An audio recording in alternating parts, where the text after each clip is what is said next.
నమస్తే, welcome to our channel. నేను సౌజన్య. తెలంగాణలో బీఆర్ఎస్ పార్టీ అలాగే ఆంధ్రప్రదేశ్లో వైఎస్ఆర్ కాంగ్రెస్ పార్టీ వాళ్ళ దుకాణాలు ముగియబోతున్నారా, మూసేసుకోబోతున్నారా, అటువంటి దానికి సంబంధించి అడుగులు వేయబోతున్నారా అంటే మనకి దానికి సంబంధించి సమాధానం ఇంకా రావాలి, చాలా రోజులు వెయిట్ చేయాలేమో అనిపిస్తోంది. మరి ఈ అంశానికి సంబంధించి వారి విశ్లేషణ మనతో పంచుకోవడానికి ఈ రోజు మనతో పాటు ఉన్నారు senior journalist, senior political analyst CS Rao garu ఉన్నారు. వారితో మాట్లాడదాం. నమస్తే రావు గారు. తెలంగాణలో బీఆర్ఎస్ పార్టీ క్లోజ్ అయిపోతుంది అని ఆల్రెడీ చాలా మంది భావిస్తూ ఉన్నారు. సేమ్ అలానే ఆంధ్రప్రదేశ్లో ఇప్పుడు రిజల్ట్స్ వచ్చిన తర్వాత వైఎస్ఆర్ కాంగ్రెస్ పార్టీ కూడా అంతే అయిపోతుంది. బీఆర్ఎస్కి ఏ గది అయితే వచ్చిందో సేమ్ అదే వైఎస్ఆర్ కాంగ్రెస్ కూడా పట్టబోతోంది అంటున్నారు. అంటే రెండు పార్టీలు కూడా వాళ్ళ దుకాణాన్ని మూసుకోబోతున్నాయా అంటే మీరేమంటారు? వాళ్ళ దుకాణాలు బంద్ అయిపోతున్నాయి అనేది వాళ్ళ పార్టీల్ని లేదా కేసీఆర్ని, జగన్మోహన్ రెడ్డిని ఆకాశానికి ఎత్తి వాళ్ళని ద్వయాంశ సంభూతులుగా చూపించే ప్రయత్నం చేసినటువంటి వేణుస్వామియే చెప్పాడు. ఏం చెప్పాడు?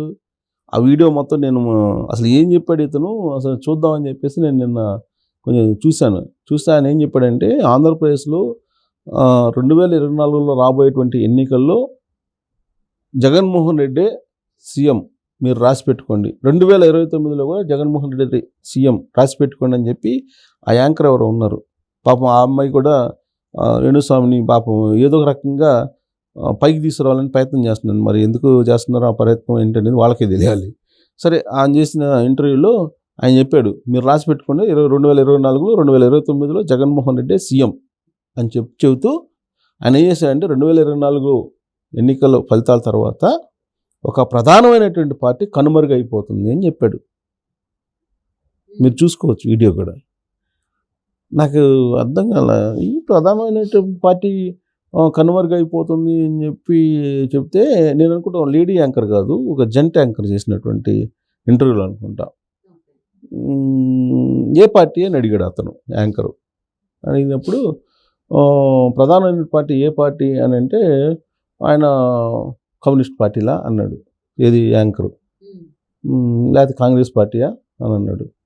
అని అంటే ఏం కాంగ్రెస్ పార్టీ కాకూడదా అని ఈయన సెటైర్ వేసాడు. పార్టీ పేరు చెప్పమంటే పార్టీ పేరు ఎందుకులే, వద్దులే, ఎలక్షన్ అయిపోయింది అది తెలిసిద్దిలే అన్నాడు. ఆయన చెప్పినటువంటి అది ఇప్పుడు నాకు కనపడుతుంది ఆంధ్రప్రదేశ్లో. ఏది కనుమరుగా పార్టీ ఏం కనపడుతుందంటే వైఎస్ఆర్ కాంగ్రెస్ పార్టీ కనపడుతుంది. ఆయన నిజంగా ఆయన జ్యోతిష్ ఎంతో కొంత ఏదన్నా అప్పుడప్పుడు నిజమవుతుంది, దాన్నే పట్టుకొని హైలైట్ చేసుకుంటుంటాడు కదా. ఇప్పుడు కనుక వైఎస్ఆర్ కాంగ్రెస్ పార్టీ కనుమరుగైపోతే ఆయన చెప్పిన దాంట్లో ఒక భాగం మాత్రం నిజమయ్యే అవకాశం ఉంది. ఇప్పుడు పరిస్థితులు కనపడుతున్నాయి. ఎందుకంటే వైఎస్ఆర్ కాంగ్రెస్ పార్టీ రిజల్ట్ వచ్చిన తర్వాత ఆయన మిగిలింది 11 మంది ఎమ్మెల్యేలు. ఈ 11 మందిలో ఆయన ఒకళ్ళు అంటే 10 మంది. ఈ 10 మందిలో ఆల్మోస్ట్ 8 మంది, ఒక 4 తెలుగుదేశం పార్టీ తోటి టచ్లో ఉన్నారు. ఇంకో మిగతా 4లో ఒక 2 బీజేపీ తోటి ఉన్నారు. మిగతా వాళ్ళు జనసేన తోటి ఉన్నారు. ఇప్పుడు ఏం జరగబోతుంది అక్కడ అనే దాని మీద మనం చూస్తే కనుక వైఎస్ఆర్ కాంగ్రెస్ పార్టీకి సంబంధించి బులెటిన్ ఉంటుంది అసెంబ్లీలో, జనసేనకు సంబంధించిన బులెటిన్ ఉంటుంది, తెలుగుదేశం పార్టీకి సంబంధించిన బులెటిన్ ఉంటుంది. సో వైఎస్ఆర్ కాంగ్రెస్ పార్టీకి సంబంధించిన బులెటిన్లో ఈ 10 మంది పేర్లు ఉండాలి. జగన్మోహన్ రెడ్డితో పాటు ఈ 10 మంది పేర్లు కూడా ఉంటాయి. కానీ వీళ్ళు మాత్రం తెలుగుదేశం పార్టీతో ఉంటారు అసెంబ్లీలో. ఇంకొక 2 తెలుగుదేశం జనసేనతో ఉంటారు. అదేంది ఆ లాజిక్ అంటే, అది జగన్మోహన్ రెడ్డి చూపించినటువంటి మార్గమే.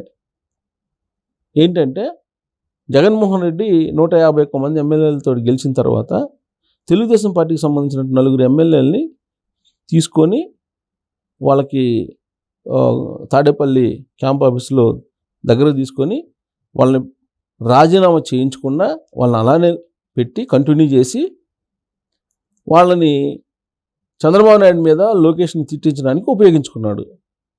వాళ్ళల్లో ఎవరెవరు? వల్లభనేని వంశీ 2019లో తెలుగుదేశం పార్టీ తరపు నుంచి గెలిచాడు. మద్దాలగిరి గుంటూరు వెస్ట్ ఆయన అంతే. తర్వాత వాసుపల్లి గణేష్ వైజాగ్ అనుకుంటా, కరణం బలరాము, ఈ 4 ఏం చేశాడు? తెలుగుదేశం పార్టీ నుంచి గెలిచారు వీళ్ళు. 23 మందిలో ఈ 4 ఉన్నారు.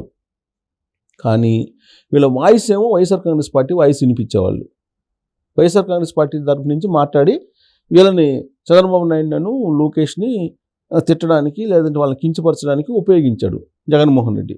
సేమ్ అదే ఫార్ములాతో నువ్వు నలుగురిని ఉపయోగించావు కదా అప్పుడు, సేమ్ ఇప్పుడు కూడా ఈ నలుగురు ఎవరైతే టచ్లో ఉన్నారు తెలుగుదేశం పార్టీతోటి, వైఎస్ఆర్ కాంగ్రెస్ పార్టీ నుంచి గెలిచిన వాళ్ళు, వాళ్ళని తెలుగుదేశం పార్టీ దగ్గరికి వచ్చారు. వాళ్ళని అలానే ఉంచి వైఎస్ఆర్ కాంగ్రెస్ పార్టీలో ఉంచి ఈ వైఎస్ఆర్ కాంగ్రెస్ పార్టీ నుంచి జగన్మోహన్ రెడ్డిని టార్గెట్ చేపిస్తారు. సేమ్ అదే గతంలో జగన్మోహన్ రెడ్డి నేర్పినటువంటి పాఠమే కదా అది. అప్పుడు ఒక సంవత్సరం లేకపోతే 6 నెలలు అయిన తర్వాత వాళ్ళ చేత రిజైన్ చేసి మళ్ళీ ఫ్రెష్ బై ఎలక్షన్కి వెళ్ళేటువంటి అవకాశం ఉంది. ఒకటి, ఎందుకంటే మేము జగన్మోహన్ రెడ్డి లాగా చెయ్యము అని చెప్పి వాళ్ళ చేత రిజైన్ చేయించి మళ్ళీ ఎలక్షన్కి వెళ్తారు. లేదంటే జగన్మోహన్ రెడ్డి నడిపినట్టు 5 సంవత్సరాల పాటు తీర్చారు కదా తెలుగుదేశం వాళ్ళ చేతనే, తెలుగుదేశం పార్టీ ఎమ్మెల్యేలతోనే చంద్రబాబు నాయుడిని లోకేష్ని తిట్టించారు కదా, అలానే వాళ్ళు కూడా ఉపయోగిస్తారు. సో మిగతా జనసేన నుంచి ఇద్దరిని, జనసేన పార్టీలో 2019లో రాపాక వరప్రసాద్ అని ఒకే ఒక్క అతను గెలిస్తే అతన్ని వైఎస్ఆర్ కాంగ్రెస్ పార్టీ వాళ్ళు తీసేసుకొని జనసేన పవన్ కళ్యాణ్ని ఆయన చేత తిట్టించారు. ఇప్పుడు జనసేనకు ఇద్దరు రెడీగా ఉన్నారు వైసీపీ నుంచి వచ్చేవాళ్ళు. సో వాళ్ళని తీసుకొని జనసేన కూడా అదే పని చేస్తుంది. సో మిగిలినటువంటి వాళ్ళే పెద్దిరెడ్డి రామచంద్రరెడ్డి వాళ్ళేమో బీజేపీ వైపు వెళ్ళాలి అనేటువంటి ఒక ఆలోచన చేస్తున్నట్టు చెప్తున్నారు. ఇక రాకపోతే మిగిలింది ఎవరు? జగన్మోహన్ రెడ్డి ఒక్కడే. జగన్మోహన్ రెడ్డి పార్టీలో కొనసాగుతారా అంటే కొనసాగే అవకాశం లేదని చెప్పి ఆయన సన్నిహితులు లేదా ఆయన గురించి తెలిసినటువంటి వాళ్ళు చెప్తున్నారు. ఆయన రిజైన్ చేసి అవినాష్ రెడ్డి చేత కడపలో అదే ఎంపీగా రిజైన్ చేయించేసి ఈయన కడప ఎంపీగా పోటీ చేసి ఢిల్లీ వెళ్ళిపోయి ఢిల్లీలో కూర్చుంటే కొంత సెక్యూరిటీ ఉంటుంది. ఈ కేసులు అవినీతి కేసులు ఇవన్నీ ఉన్నాయి కదా, కొంత ఢిల్లీలో ఉంటే కొంత సెక్యూరిటీ ఉంటుంది అనే ఉద్దేశంతో ఆయన ఆ ప్రయత్నంలో ఉన్నారు అనేది ఒక న్యూస్ వినిపిస్తుంది. సో ఇలాంటి పరిస్థితుల్లో అసెంబ్లీకి ఆయన వచ్చేటువంటి అవకాశం లేదు. సరే పార్టీ ఉంటుందా అంటే పార్టీ ఉండదు, అసెంబ్లీలో అయితే ఉండదు కదా, అసెంబ్లీలో అయితే కనిపించదు. ఇంకా అసెంబ్లీలో లేనప్పుడు ఇంక నీ పార్టీ ఉండి ఉపయోగం ఏంటి? కాబట్టి దుకాణం బంద్. ఆల్రెడీ ఉన్నటువంటి వాళ్ళేమో బీజేపీలోకి కాంగ్రెస్లోకి వెళ్ళటానికి రెడీ అవుతున్నారు. ఇది ఓడిపోయిన వాళ్ళు కూడా. ఓడిపోయిన వాళ్ళు ఏం చేయాలి? కళ అసెంబ్లీలో స్థానం లేకపోయినప్పటికీ గ్రౌండ్ లెవెల్లో ప్రజల కోసం పోరాడాలి. వాళ్ళల్లో కాంగ్రెస్ పార్టీ వైపు ఎక్కువ మంది దోవ చూపిస్తున్నారు, అలాగే బీజేపీ వైపు చూపిస్తున్నారు. తెలుగుదేశం పార్టీ ఆల్రెడీ ప్యాక్డ్ కదా, జనసేన వైపు కొంతమంది, ఇలా వాళ్ళు దారి చూసుకుంటున్నారు. జగన్మోహన్ రెడ్డి వదిలిపెట్టి జగన్మోహన్ రెడ్డికి ఇక మళ్ళీ భవిష్యత్తులో ఆంధ్రప్రదేశ్ ప్రజలు ఓటేసే అవకాశం లేదు. 2019 నుంచి 2024 దాకా చూపించినటువంటి నరకం ఏదైతే ఉందో దాన్ని మళ్ళీ తెచ్చుకోరు అనేటువంటి కాన్సెప్ట్ తోటి వాళ్ళు జారుకుంటున్నారు. ఇక ఇదే పరిస్థితి తెలంగాణలో కూడా నెలకొంది. తెలంగాణలో ఏంటి, ఎన్నికలు అయిపోయినాయి, లోక్సభ ఎన్నికలు అయిపోయినాయి. లోక్సభ ఎన్నికలు కాకముందే కొంతమంది కాంగ్రెస్ పార్టీ వైపు వెళ్ళిపోయారు బీఆర్ఎస్ పార్టీలో వాళ్ళు. మిగిలినటువంటి వాళ్ళు బీజేపీ కొంతమంది వెళ్ళిపోయారు.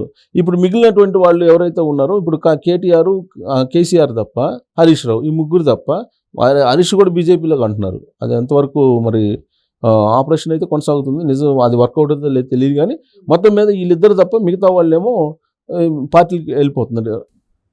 కేవలం బీఆర్ఎస్ లో అయితే కేవలం కల్వకుంట్ల ఫ్యామిలీ మెంబర్స్ మాత్రమే ఉంటారు అన్నారు. వైఎస్ఆర్సీపీలో అయితే జగన్మోహన్ రెడ్డి తప్ప ఎవరు ఉండరున్నారు ఎన్నికలు అయిపోయిన తర్వాత. సో ఆ రకంగానే సంకేతాలు వినిపిస్తున్నాయి, కనిపిస్తున్నాయి ఇక్కడ. సో చూద్దాం. సో గురు శిష్యులు ఇద్దరు కూడా ఒకే రకంగా సమాంతరంగా వెళ్తున్నారు. సో గురువు ఏం చేశారో తన నెక్స్ట్ శిష్యుడు కూడా అదే చేస్తున్నారు. కాబోతుంది జైలు, ముందు గురువు జైలుకి వెళ్ళిపోతున్నాడు, రెడీగా ఉంది కదా ఫోన్ ట్యాపింగ్ కేసు. ఆ గురువు జైల్లోకి వెళ్ళిన తర్వాత శిష్యుడు రెడీగా ఉంటాడు. కేసులు ఉన్నాయి కాబట్టి బహుశా నేను అనుకోవడం ఇద్దరు ఒకే జైల్లోకి వెళ్తారు, చెంచులగూడ జైల్లోకి. సో మరి శుక్రవారం ఆయన హాజరు కావాల్సి ఉంది కోర్టులో. జగన్మోహన్ రెడ్డి మరి అవుతారా లేదా స్కిప్ చేస్తారా ఏంటనేది, అండ్ వాళ్ళ పార్టీల సంగతి కూడా ఏం జరుగుతుంది అనేది చూద్దామండి. థ్యాంక్స్ సో మచ్ రావు గారు.